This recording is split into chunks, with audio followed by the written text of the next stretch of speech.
Alex, your speech yesterday here at CPAC was absolutely superb. Really touched so many topics. It was really good. Definitely a crowd favourite, so I'm glad to say that. But I want to kick off. I want to play you an ad. You know, I like ads. This is a particularly good ad which surfaced on social media yesterday. Have a listen. We used to make complex things in this country. In fact, with cars, we used to say, race them on a Sunday, sell them on a Monday. And it wasn't just a slogan, it was a way of life. Competition drove innovation in our car industry. But that's all gone. And now Anthony Albanese and Labor are trying to cut us off forever from our proud heritage. They want to fill our streets with silent, soulless cars, made in China, packed with tech that we didn't design and that we don't control. So there we had, Alex, we had Andrew Hastie there next to an old car. I'm not an expert on cars, but it looked like a classic Aussie car, the sort you used to see. And he's talking about the need to bring back innovation, industry, manufacturing, all those things to Australia. You can't do that with net zero. Andrew Hastie has spoken, as have you many times, against net zero. Yep. The official policy of the Liberal Party, of which you're a member, is to think about net zero for a while and then make up your mind. Doesn't really, I don't know, not feeling it, Alex. Was this a leadership bid by Andrew Hastie? Oh, look, no, Andrew's, I mean, he's very good at his social media. He's well presented and it's a great clip, actually. I hadn't only seen that until this morning, I must say. I was so busy here at CPAC talking to you and so forth. But look, I wouldn't see that as anything other than just making the point. I mean, Andrew's a very principled guy. He's fought for his country. And I think he's making a very valid point. I mean, at the end of the day, I think we start to win this battle against net zero. I am not in favour of net zero. I've called for it to be scrapped many, many times, including when it was announced before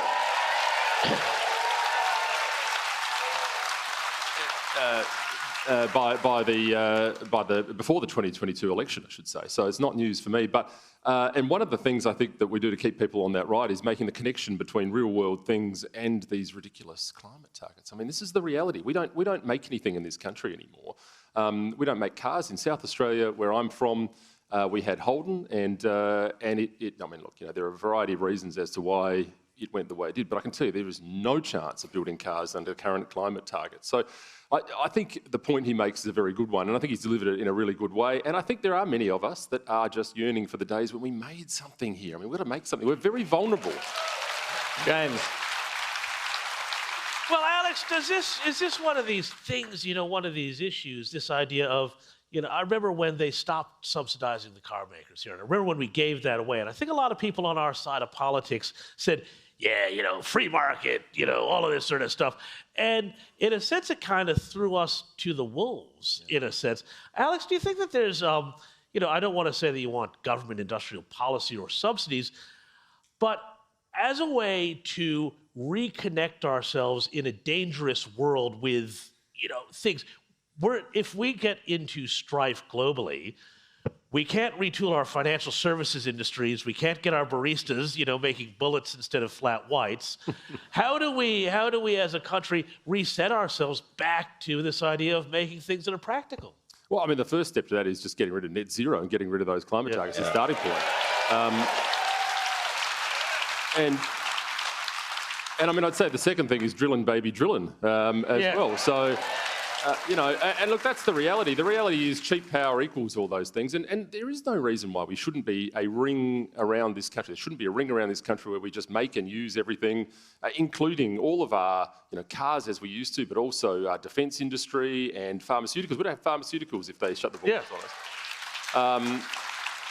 So, and look, this goes back to something I touched on yesterday, which was this notion that we Conservatives have to start to understand that it's not 1996 anymore. It's not, and that's across the board. That's Conservatives in politics, that's Conservatives out there. It was a good time when there was prosperity and, you know, free trade. All of that globalism ultimately gave us cheap TVs. You know, we got cheap TVs, but we lost all our jobs, we lost all our manufacturing, we sent it all offshore.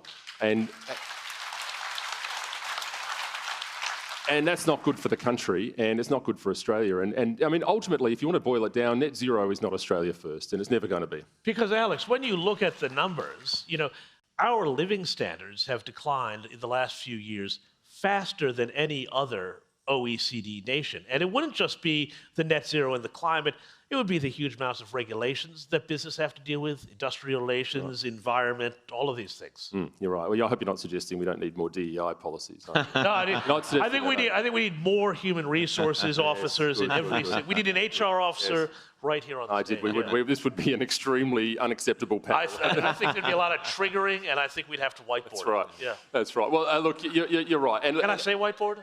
Well, I suppose. I didn't hear what you said, so I can just nod and smile and get in trouble for it later. Look, and it's true. And look, and this is, it's sort of stark contrast to the Australia we used to have, where we literally, my grandpa worked in the berry factory out in Riverland, and those jobs some of them are there, but many of them are not. And it's just not that world anymore. We have to get over this sort of notion that, George Bush Jr. is in the White House and, John Major is the Prime Minister of the UK. That's not the world anymore. I want to come back to something you said yesterday, which is really important, that South Australia could be the Saudi Arabia of uranium. Yep. The world is heading more and more towards nuclear. For example, in Europe, basically, the only way, they're all still mad climate lovies, whatever, over there, but they recognise, even the worst and loviest of the lovies recognise that uranium is critical, nuclear power is critical to their ideology. Australia could be, as you said, your state, let alone the rest of Australia, just your state alone, South Australia, could be the Saudi Arabia. We turn our back on that sort of thing. I know we're morons when when Tanya Plibersek says, a gold mine? You can't have a gold mine. No. We don't want to upset the spotted frog or whatever because, we don't want to mine gold. Sorry, you mine gold so you get rich. That's what countries do.